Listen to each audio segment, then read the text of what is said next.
सत्यासाठी आमची धडपड. महाराष्ट्र नाद न्यूज मराठी.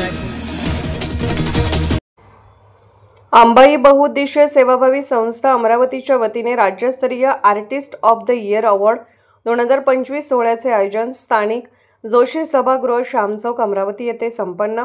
राज्यभरातील कला क्षेत्रातील व्यक्तींचा सत्कार यावेळी करण्यात आला. अशा प्रकारे एकाच व्यासपीठावर विविध क्षेत्रातील फक्त कला कौशल्य जोपासणारे मान्यवरांचे सत्कार हा कार्यक्रम विदर्भात पहिल्यांदाच साजरा झालाय. या कार्यक्रमाचे उद्घाटक म्हणून माननीय उज्ज्वलाताई देशमुख, माननीय शिक्षिका श्रीमती शोभाताई हरिभाऊ कंकाळे लाभले, तर कार्यक्रमाचे विशेष अतिथी म्हणून लेडी गव्हर्नर माननीय कमलआई गवई यांचे आशीर्वाद लाभले.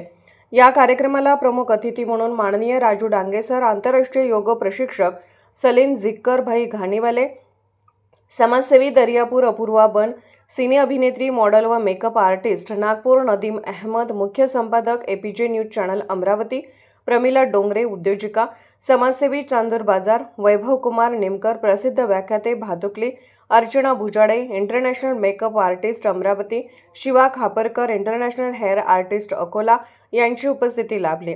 कार्यक्रमाची सुरुवात दीप प्रज्वलन करून व गणेश वंदना साजरी करून झाली. यावेळी उपस्थित कलाकारांनी आपले कला प्रदर्शन केले. कविता, अभिनय, गीत, तबला वादन इत्यादी सर्व मान्यवर प्रमुख पाहुणे यांना शाल, पुष्पगुच्छ व सुंदर स्मरणचिन्ह देऊन त्यांचे स्वागत सौ माधुरी सचिन चव्हाण, अध्यक्ष अंबाई संस्था यांनी केले.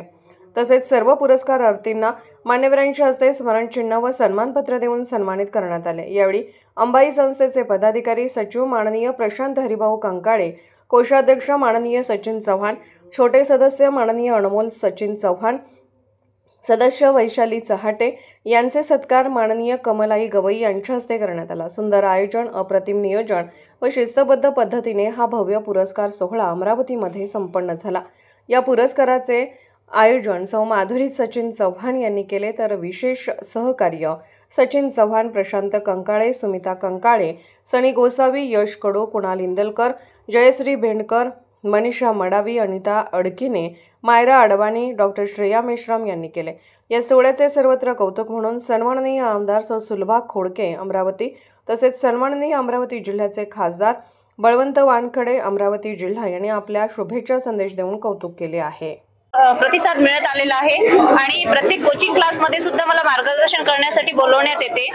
तसेच मी एक शिक्षिका आहे, त्यामुळे मला सामाजिक कार्य करायला सुद्धा आवडते आणि विद्यार्थ्यांना मार्गदर्शन करणे हे माझी. दिव्यांग व्यक्ती आहेत, त्यांचा एक आयुष्यातील अवयव निकामी झाला आहे म्हणून त्यांनी काम थांबवलेलं नाही, कारण अवयव निकामी झाला तेवढ्याच गतीनं ते काम करतायत आणि ते माझ्या अभिनयातून दाखवून दिलं.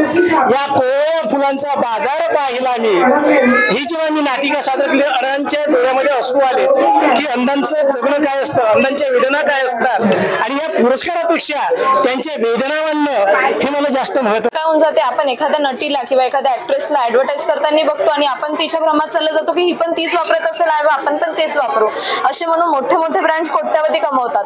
पण आमच्यासारखे छोटे उद्योजक जे घरी नॅचरल गोष्टीवरून हे करतात, लोकांचा त्यावर विश्वास बसत नाही. मी एक होमगार्ड सैनिक आहे. अमरावती शहरामध्ये नवरात्र बंदोबस्त दरम्यान गेल्या अनेक लाखो भाविकांना अनाउन्समेंट करून कोणतीही घटना घडू दिली नाही.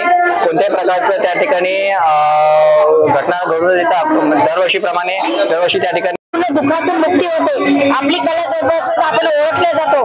श्रीमंती, पैसा किंवा आपलं काहीच सोबत येत नाही, फक्त त्या व्यक्तीची कला येते.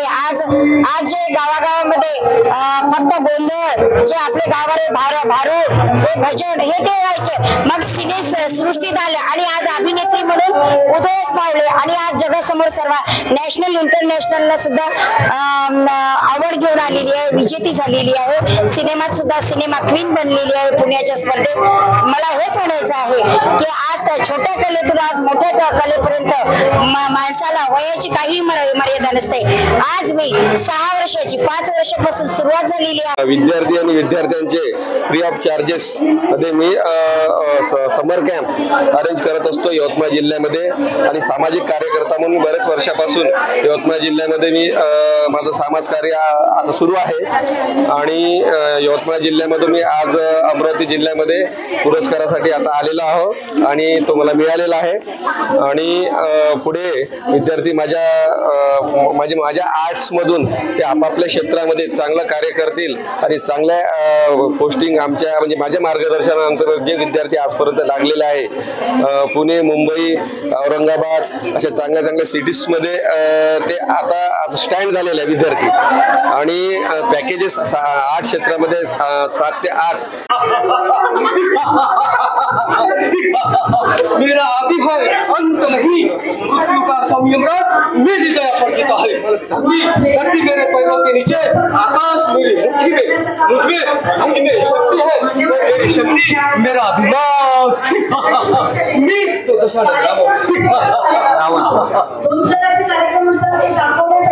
मनुष्याच्या अंगी कशा प्रकारे कलाकृती असतो हे दाखवण्याचा प्रयत्न केला जातो। त्या अनुषंगाने आपल्या सोबत रावणाचं एक ग्रुप आहे, त्यांच्याशी सुद्धा विचारण्यासारखं आहे। काय सांगतात? मी राजेश नवनीकर, राणा टाकरखेडा शंभू। मी एक बहुरूपी कलावंत आहे। बहुरूपी, बहुगुणी, बहुत कळाचा, हर हर ब्रह्मदेव सकळाचा। म्हणजे अर्थात बहुरूप्यांनी त्रेतायुग, सतयुग, द्वापरयुग या युगामध्ये देवी देवतांनी अनेक रूप धारण करून भक्तांचा उद्धार केलेला आहे। महाराष्ट्र ही संतांची आणि कलावंतांची भूमी आणि या ठिकाणी अंबाई ह्या संस्थेच्या माध्यमातून जो सत्काराचा कार्यक्रम झाला आम्हाला खूप अमरावती जिल्ह्यामध्ये महिला सक्षमीकरण आणि सामाजिक क्षेत्रात कार्य करते आहे आणि हे कार्यक्रम आम्ही करताना नेहमी महिलांच्या प्रगतीवर आणि समाजातल्या विविध स्तरांसाठी कार्य करतो। आणि पुरस्कार जो आहे हा आमचा दुसरा आयोजन आहे। Artist of the year award 2025 हा विदर्भात पहिल्यांदा असा कार्यक्रम घेतला गेला आहे अंबाईच्या स्टेजवर की जिथे एका स्टेजवर विविध क्षेत्रातले कला कौशल्य असणाऱ्या लोकांचा सत्कार झाला आणि राज्यभरातून आज 100 लोकांनी इथे आपलं नामांकन दिलं आणि प्रोग्रामला ते आले, त्यांना आम्ही सन्मानित केलं। ही संधी आम्हाला मिळाली। लिखाणाचा प्रवास सुरू झाला तर आजपर्यंत माझं 3000 साहित्य झालं। मराठी प्रतिलिपी ॲपवर मी लिखाण करते, आकाशवाणीवर पण करते आणि वेगवेगळ्या साहित्य क्षेत्रातल्या ग्रुपवर पण काम करते। इथे माझा सत्कार झाला हा मी माझा बहुमान समजते। मी चेताली बरकट, मी मूर्तिजापूर जिल्हा अकोला इथून आलेली आहे। मला या अगोदर मावळ येथून रजिस्ट्रार पुरस्कार मिळालेला आहे। मी डॉक्टर बाबासाहेब आंबेडकर यावर रील्स बनवते। मी साहित्यिका आहे, लेखिका आहे। माझे देशोन्नती, मातृभूमी, प्रबुद्ध परिवार असे महाराष्ट्रातील 21 वृत्तपत्रातून साहित्य प्रकाशित होते। त्याचबरोबर मला प्रबुद्ध परिवार या वृत्तपत्राकडून मला प्रबुद्ध साहित्य पुरस्कार मिळालेला आहे। आणि माझं एकच सांगणं आहे की अशी संधी जेव्हा लेखकांना मिळते तेव्हा कुठेतरी आपल्या कलेला न्याय मिळाला असं वाटते।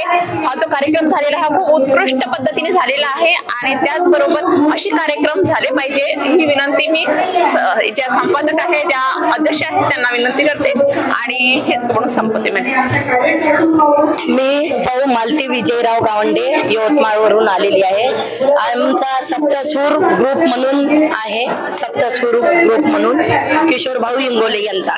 आणि माझी सावित्रीबाई बहुउद्देशीय संस्था आहे। संस्थेच्या माध्यमातून मी समाजसेवा आणि माझं सप्तसूर ग्रुप आणि समाजसेवा, महिला आयोगची कामं वगैरे सर्वच माझे। नमस्कार सर्वांना, जय महाराष्ट्र। मी नीरज महादेव आत्राम, आनंद निकेतन महाविद्यालय आनंदवन वरोरा श्रद्धेय बाबा आमटे यांच्या संस्थेमध्ये कार्यरत आहे। सर्वप्रथम हा पुरस्कार दिल्याबद्दल सन्माननीय सौ माधुरी सचिन चव्हाण मॅडम यांचं मी शब्द सुमनाने हृदयापासून आभार मानतो। मी अनेक वर्षापासून साहित्य क्षेत्रात अंधश्रद्धा निर्मूलन समिती असेल या माध्यमातून प्रबोधनाचं कार्य प्रयोगात्मक मी सादर करत असतो। वेगवेगळ्या संस्थांनी मला पुरस्कारित सुद्धा केलेलं आहे याआधी आणि या माध्यमातून महिला मंडळी आहे त्यांच्यासोबत सुद्धा विचारण्यासारखं कशा प्रकारे अवॉर्ड भेटलाय म्हणून काय सांगा? नमस्कार सर, माझं नाव हर्षा मनोज ठाकरे, मी मार्केटिंग स्किल आर्टिस्ट मध्ये मला अवॉर्ड मिळालेला आहे। तर सारे कुटुंबातील कुठेतरी नाव निघतोय म्हणून एक दर्जा म्हणून दिला जातो, त्या अनुषंगाने जय महाराष्ट्र, जय महाराष्ट्र। आणि मला खूप आज आनंद होत आहे की अंबाई बहुउद्देशीय संस्था यांनी आमच्यासारख्याही कलाकारांना इथे वाव दिलेला आहे। कारण आज आपण पाहतो की सर्व पदाधिकारी यांनाच कुठेतरी अवॉर्ड मिळतात, कुठे मिळतात, पण आज आमच्यासारख्याही कलाकारांना इथे येण्याची संधी मिळाली याबद्दल मी अंबाई बहुउद्देशीय संस्थेचे आभार मानते। आणि सर, मी माझं मार्केटिंग स्किल हे म्हणजे मी शून्यातून जे विश्व निर्माण केलं याचं मला फार कौतुक आहे। आणि आज माझा बिझनेस 13 वर्ष झाले मी कंटिन्यूली बिझनेस करत आहे कसा प्रतिसाद मिळतोय? खूप छान. आणि माझी एक कंडिशन अशी होती की मी शून्यातून पहिल्यांदा 2000 रुपयाने माझा बिझनेस सुरू केला, पण आज माझी कंडिशन अशी आहे की मी तुम्हाला ते व्यक्तही करू शकत नाही. आणि मला असं वाटते की कदाचित आपल्याकडे मार्ग नसेल तर ते आपण बिझनेसच्या पद्धतीने शोधण्यात काहीही अर्थ नाही. आणि व्यावसायिक यांना इथे येण्याची संधी ताईंनी दिली याच्याबद्दल मी त्यांचे सत्यासाठी आमची धडपड. महाराष्ट्र नाद न्यूज मराठीला सबस्क्राईब करा आणि बेल आयकॉनला क्लिक करा आणि रहा अपडेट.